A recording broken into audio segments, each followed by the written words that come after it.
Morning बच्चों, कैसे हैं आप सब। आशा है कि आप सभी पूर्ण रूप से स्वस्थ होंगे। बच्चों, आज मैं कक्षा 5 की पुस्तक भाषा सेतु के हिंदी का संसार पाठ 1 हिंदी का संसार पाठ 1 हिंदी का संसार नामक पाठ को पढ़ाने जा रही हूँ, जिसके कवि श्री जय चक्रवर्ती जी हैं। इन्होंने ये हिंदी हमारी बच्चों मातृभाषा है। इसके प्रसिद्ध कवियों तथा इसकी विशेषताओं को प्रस्तुत कविता में बहुत ही सुंदर ढंग से संजोया गया है।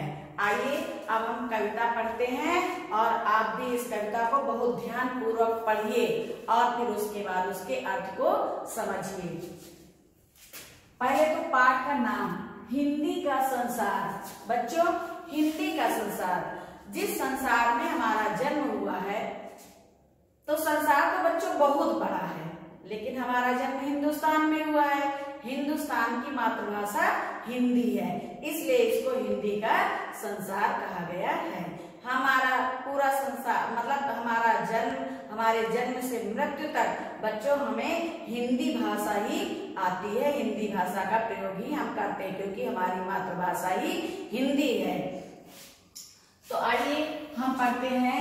मीरा केशव जायसी तुलसी सूर कबीर, किस भाषा की है भला हिंदी श्री तकदीर। बच्चों, इसमें कवि ने हिंदी भाषा का बहुत सुंदर वर्णन किया है। इसके महत्व को समझाया है कि हमारी हिंदी भाषा की तरह किसी भी भाषा की तकदीर यानी भाग्य नहीं है, क्योंकि इस हिंदी भाषा में अनेक महान कवियों जैसे मीराबाई ने इस जो है मातृभूमि में जन्म लिया, इस हिंदुस्तान में जन्म लिया, और उनके माध्यम से हमने श्री कृष्ण के जीवन की लीलाओं को समझा। यदि मीराबाई ना होती, ऐसी कवित्री ना होती, तो शायद हम श्री कृष्ण के जीवन के बारे में ना जानते। मीरा श्री कृष्ण की बहुत बड़ी भक्त थी, जिससे हमें बहुत बड़ी प्रेरणा मिलती है। केशव जायसी ने अनेक प्रकार की कहानियों और उपन्यासों का अनेक कहानियों और उपन्यासों को लिखा, जिसके माध्यम से हमें अनेक प्रेरणाएं मिलती हैं। इसी प्रकार बच्चों तुलसीदास हैं। तुलसीदास तो एक ऐसे कवि हैं जिनको हिंदुस्तान का बच्चा बच्चा जानता है, जिन्होंने रामायण की रचना की। बच्चों, अगर तुलसीदास जी ने रामायण की रचना ना की होती तो क्या किसी ने राम को देखा, किसी ने दशरथ को देखा, किसी ने लक्ष्मण को देखा, किसी ने रावण को देखा, किसी ने नहीं देखा। तो बच्चों, तुलसीदास जी के माध्यम से हमने रामायण को जाना और रामायण में जितने भी पात्र हैं उनके बारे में हमने समझा और उनके जितने भी अच्छे कार्य थे उनका हमने अनुसरण किया। सूरदास, बच्चों सूरदास एक ऐसे कवि हैं जिनको सभी लोग जानते होंगे। उन्होंने भी श्री कृष्ण के बचपन का बहुत ही सुंदर सजीव वर्णन किया है। और कबीरदास जी ने बहुत से नीति के दोहे लिखे हैं, जिनके माध्यम से हम जो है अच्छे रास्ते पर चलते हैं। उन्होंने नीति के दोहे लिखे, हमें अच्छे और बुरे के बारे में जो है समझाया, बताया, उनके आदर्शों पे हम चलते हैं। तो इसलिए बच्चों, ये हमारी हिंदी भाषा की तकदीर इतनी अच्छी है कि यहाँ पे इस प्रकार के अनेक महान कवियों ने जन्म लिया, और ऐसे कवि किसी दूसरी भाषा में बच्चों नहीं मिलते। अब आइए दूसरी पंक्ति देखिए। शब्द शब्द संवेदना, अक्षर अक्षर प्यार, हर सुख से संपन्न है हिंदी का संसार।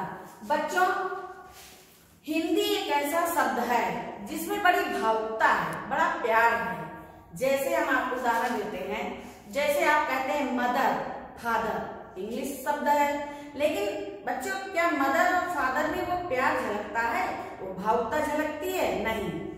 जितना कि हम कहते हैं मम्मी, पापा, माँ, पिताजी, इन शब्दों में बच्चों कितनी भावुकता है, कितना प्यार है। और अक्षर अक्षर में प्यार, बच्चों अक्षर अक्षर में प्यार है। हम कहते हैं इंग्लिश में गॉड, और हिंदी में हम कहते हैं भगवान। तो गॉड में उतना प्यार नहीं झलकता है जितना कि हमें भगवान, ईश्वर और माता, इन शब्दों में प्यार झलकता है। तो कहने का मतलब ये है कि हिंदुस्तान में जो हिंदी में एक एक शब्द में जो है भावुकता भरी है, अनेक भावनाएं हैं और एक एक अक्षर में प्यार छुपा हुआ है। इसलिए ये हिंदी भाषा जो है वो हर सुख से संपन्न है, क्योंकि हिंदी एक ऐसी भाषा है जिसमें अनेक वेद पुराण लिखे गए हैं। तो हिंदी हमारी ऐसी भाषा, हमारी प्राचीन भाषा है, इसमें हमें हर सुख प्राप्त होता है। अब आइए तीसरी पंक्ति हम पढ़ते हैं।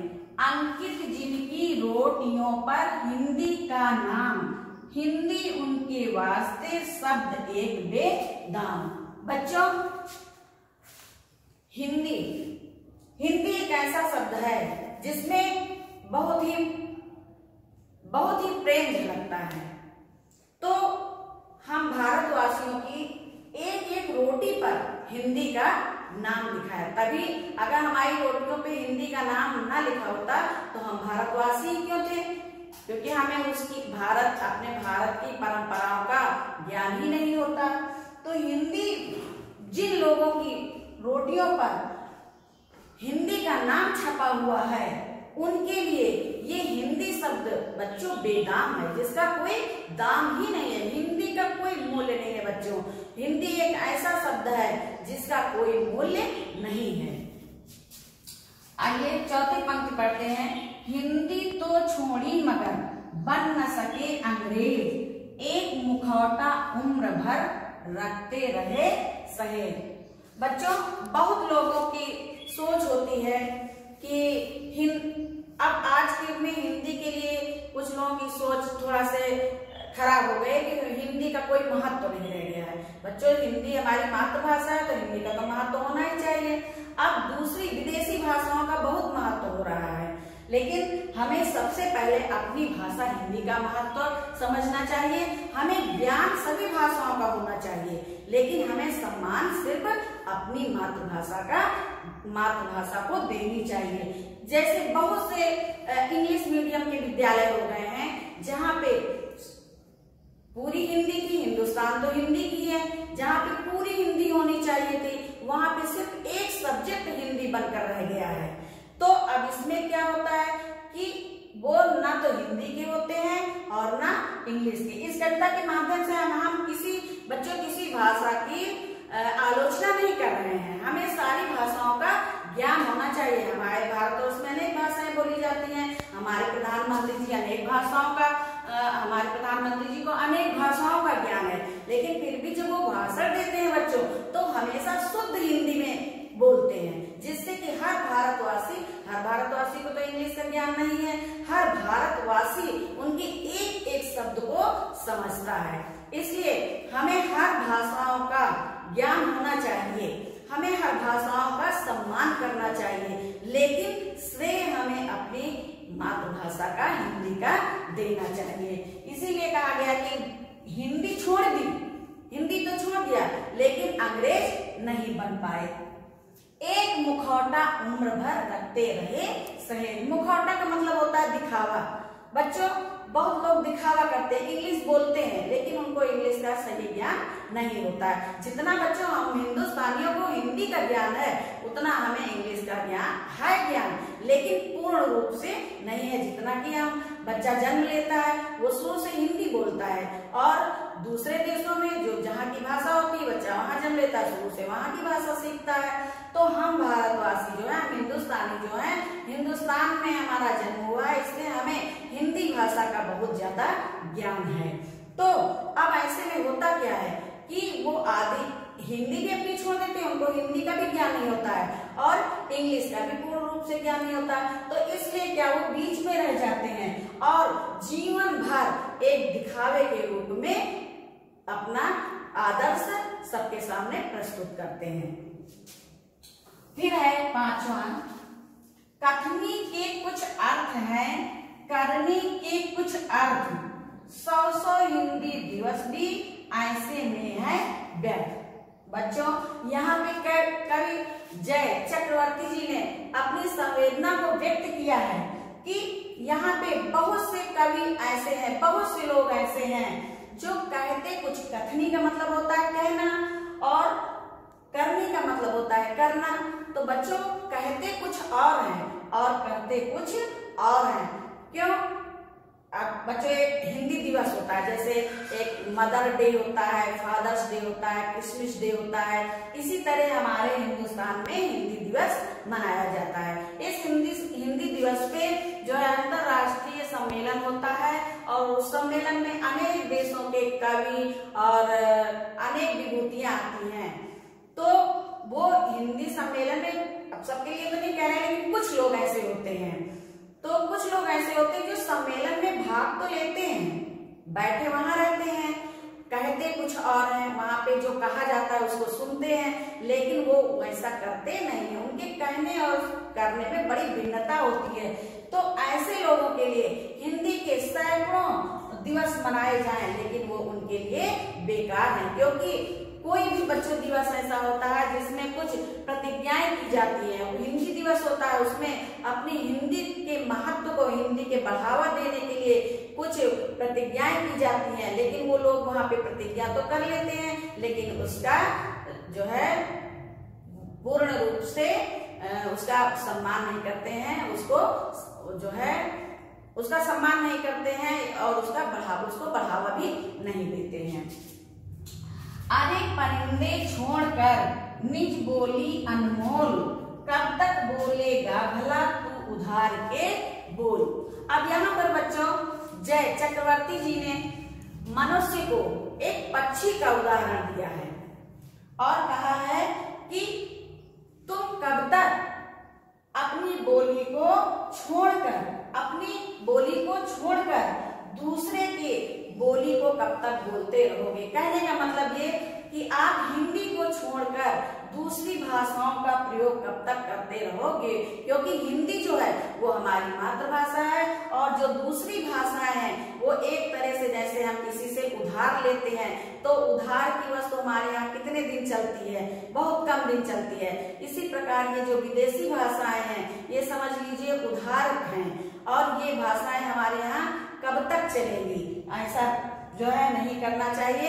हमें अपनी बोली को, अपनी भाषा को महत्व देना चाहिए, दूसरी भाषाओं को जो है महत्व इतना नहीं देना चाहिए, क्योंकि ये एक तरह से विदेशी भाषाएं हैं, यानी उधार की ली हुई चीज व्यक्ति के कब तक काम आ सकती है। तो ये भाषा जो है, कवि ने भाषा को ही उधार कहा है कि ये उधार की भाषा है, इसके बलबूते पे हमें नहीं रहना चाहिए। हमें अपनी हिंदी भाषा का प्रयोग अधिक से अधिक करना चाहिए। समझे बच्चे? बच्चों आप लोगों ने इस कविता के माध्यम से अपनी हिंदी भाषा का जो है, अपनी हिंदी भाषा की महानता का उल्लेख कवि के द्वारा सुना और अपनी हिंदी भाषा का महत्व समझा। तो बच्चों इस पाठ से आपको क्या शिक्षा मिलती है?